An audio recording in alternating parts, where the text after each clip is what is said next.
Assalamu alaikum. How are you, Faheema? Alaikum salam. Shukran yourself. All good, alhamdulillah.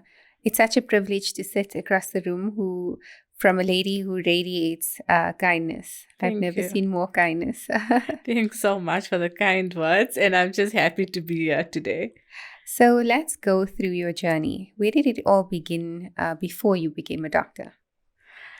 So growing up in a home where philanthropy always played a role, I think that's where I got all my inspiration and motivation. So my dad, who is a medical doctor, he started about 45 years ago in Soweto. Oh.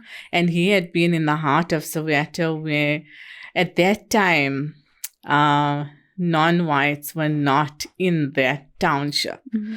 So for him, that was really an achievement and accomplishment because the townships were burning. Like I said, even Islam wasn't prevalent at that point in Soweto. Okay. And he just graduated, he started his career, and people used to come to his surgery. They were wounded, injured, and slowly he began propagating Islam in the township, one at a time started. And 45 years later, a whole community has been born. And we were so privileged that last year we actually built the first masjid in Mtn, Soweto. So I think my whole philanthropy journey started since I was a child. Yeah. And when did you realize that dentistry was part of your bigger purpose? So I graduated as a dentist, and I practiced this year actually is a really big milestone for me because I'm 20 years in practice. And being a dentist, initially I really enjoyed my job and creating smile makeovers in it. But then I realized that it's not just my profession, and there's something beyond the chair. Yeah. And that's when I integrated my campaign, We Care for Oral Health campaign, which services underprivileged communities together with my profession. And that's how it all began. So you create smiles both physically and, well, you yes, leave a smile I hope behind. so. So your campaign that you do, what's the biggest impact it's had on you? As I said, it's not just about dealing with patients and working in the mouth. Yeah. So for me, just serving humanity and serving these underprivileged communities, because I get invited weekly to schools around the country, and something just as simple as having a toothbrush, which we might think is a necessity, is actually a luxury in many households, and we're not aware of that. And we're also not aware that oral health impacts the community so greatly, and not only the communities, your health itself. So although it's such a small entity, it affects your entire body. So me going out to these underprivileged areas, empowering and educating our youth, that's my main purpose and focus. And I hope to educate more people and bring back smiles in that way. Yeah. And behind the smiles, who is Faheema? So there's many hats that I wear. And as you know, I'm a dentist, a philanthropist, a businesswoman. Currently, I'm also a brand ambassador for Skin and Body International Indonesia and Stitch Scrubs. So there's a few things that I try and juggle my time around. And I think that's where the challenge actually comes in, is how do you manage to do so many things? Because wherever I go, people ask, how is it possible that also you're a blogger, and social media nowadays consumes a lot of time. But I think it's just all about balance and your passion as well. Yeah. And how do you balance that? Because you're a mom, you're a wife. So as I told you, my eldest one this year is in matric. So firstly, I think my main priority is family. So I try to prioritize that first. And secondary comes everything else. So even though I have so many roles to play, I think it's not about giving equal time to every role, but to actually dedicate your time and just be present in the role at that moment.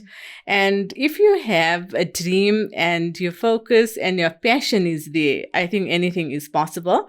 And Shukr Allah has put so much of barakah in my time that I'm able to manage all of this. So if there's a woman that's pursuing her dreams but scared of the challenges, what would you say to her? I would say don't be fearful. If you have a dream, go for it. And failure actually is a stepping stone to success. So there'll be many times where you'll feel down, demotivated, and feel that you're just not winning this, but don't ever give up. Pursue your dreams, go for it, and you can do it. And has there been times where you felt like you wanted to give up? And what's grounded you in those times? Yes, that is the reality. Unfortunately, you do sometimes just have a meltdown and you feel like really overwhelmed, especially if you have so many roles to play. It's very overwhelming. It's taxing. Also, your health takes a toll. And you just feel like giving up. But I'm just that person who never gives up. And as I said, if you do have a dream, you can accomplish it. And if you put your mind to it. So when you do have so many roles to play, you need to be really focused, dedicated, extremely organized, and make sure that you don't neglect something in place of something else. So you need to give attention to everything that you are doing. What were some of the struggles you had maybe growing up? Growing up, I think I never really pursued my passion as much as what I am doing currently. I think at that point, a lot of people would just hold back what they were doing, never really gave it much thought of bringing it out into the open. Because it was more like about how can you just, say, for example, if you're doing charity or even if you're doing something just for yourself, it was just do it quietly and nobody needs to know about it. But little do we realize that these actions sometimes need to be shown to people in order to inspire and motivate others. So the only reason my social media platform is used where I showcase what I am doing, it's not for name, not for fame, not even for any gain whatsoever. It's more to inspire, especially our youth, because so many of them message me daily to say, thank you so much for showing us what you're doing on a daily basis. And it actually inspires us and motivates us to do more. How can we assist you? And even the charities that I'm involved in, they call me regularly to show what they're doing so that they in turn can get also donations, more people on board. And it really makes a difference how you use your platform appropriately. And yours is very inspirational. Thank you. So what's a memory that stuck with you from when you were younger, both a happy and a sad memory?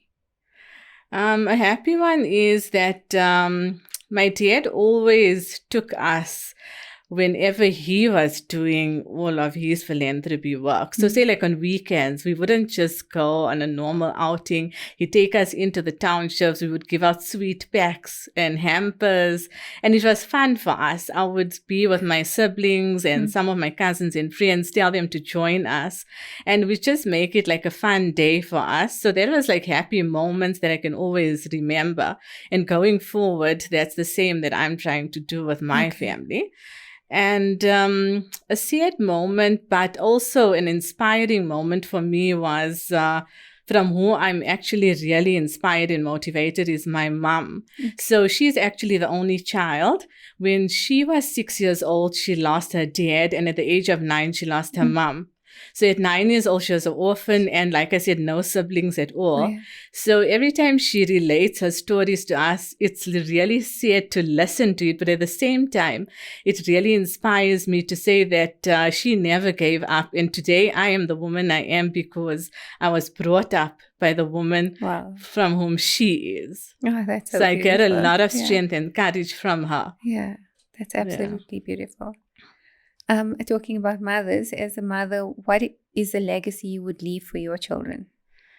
I think the most important is that your kids look up to you and they try to be the person that you are. So you need to always be an inspiring mom to them.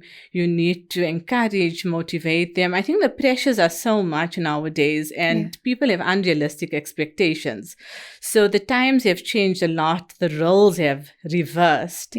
And we just need to make sure that we're there for our kids. We need to be present. Kids don't want you to spoil them with gifts or money. They want you to be there. So if you are there for them, that alone means so much.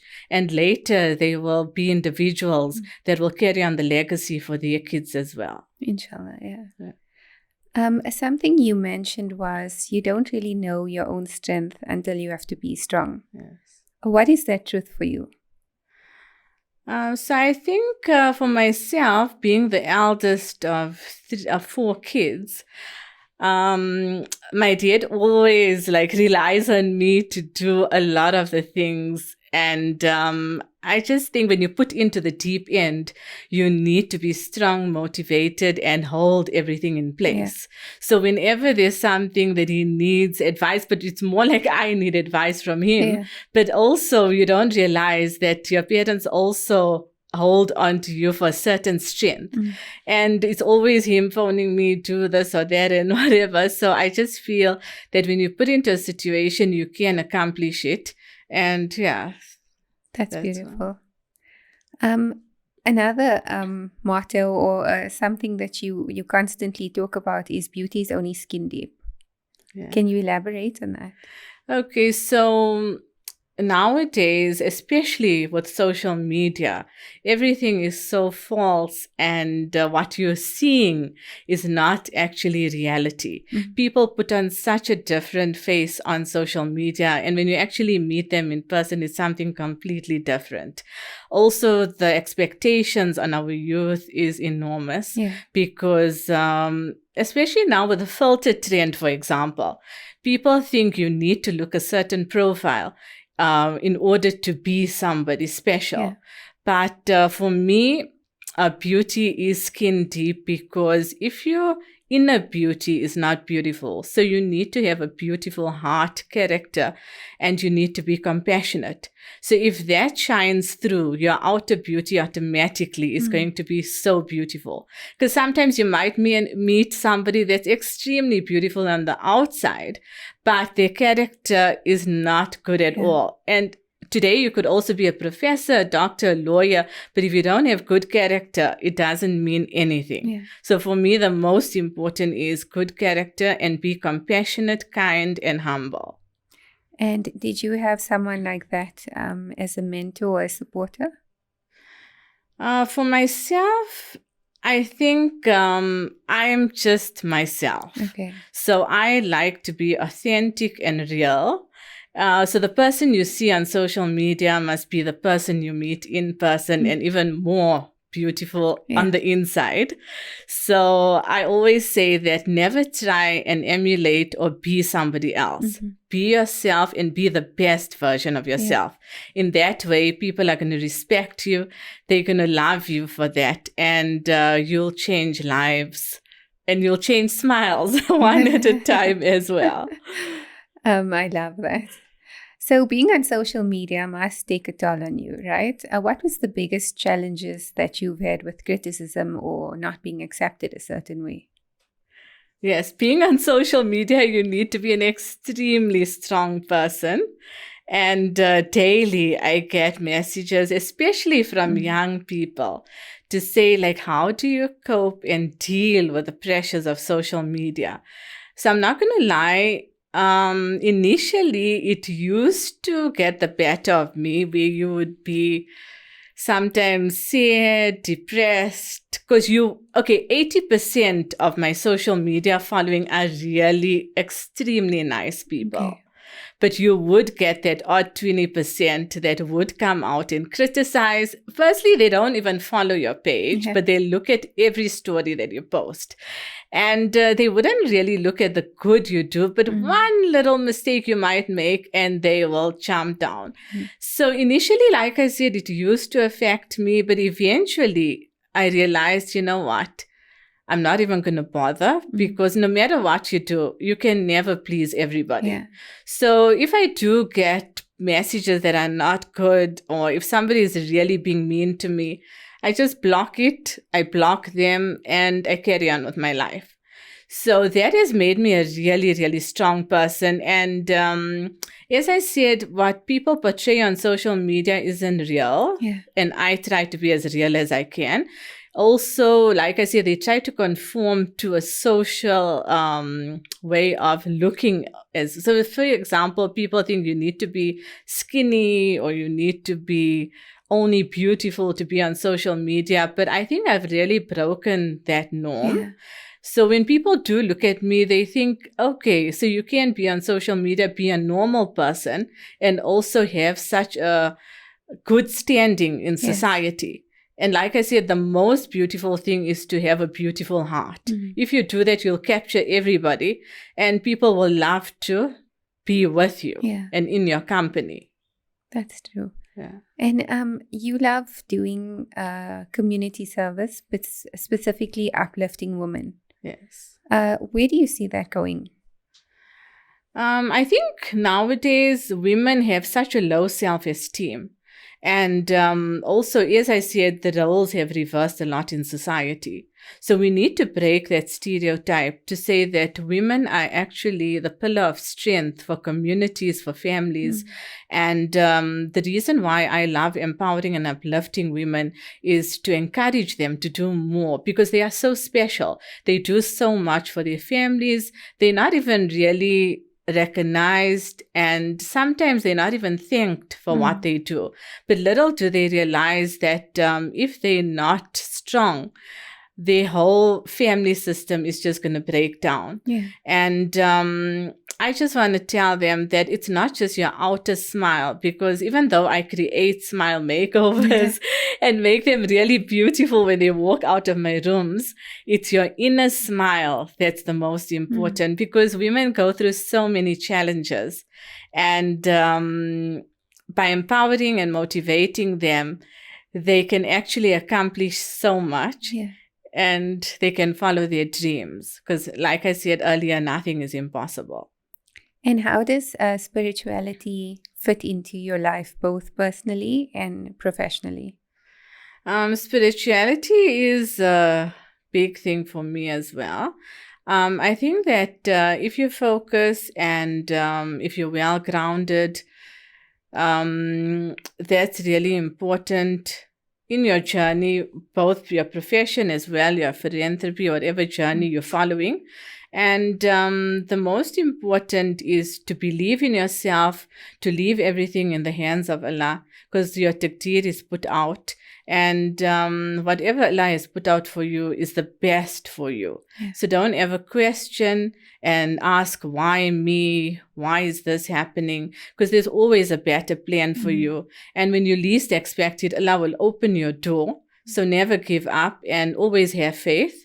My most important is tahajjud salah. So daily I wake up for tahajjud and it's like an arrow going at your du'as.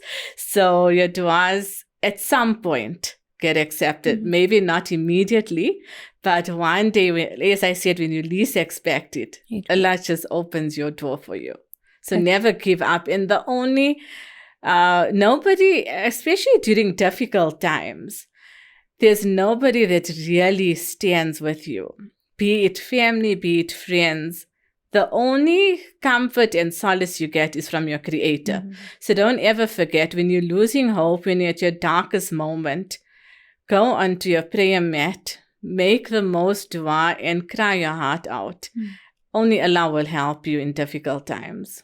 That is profound. Is there a verse or a life motto that you live by? I would just like to tell people that firstly, if you don't have a kind word to say, rather don't say anything at all. Kindness doesn't cost you anything and it just brings out the beauty in you. Also follow your passion. It's not just about money. If you follow your passion, success is inevitable.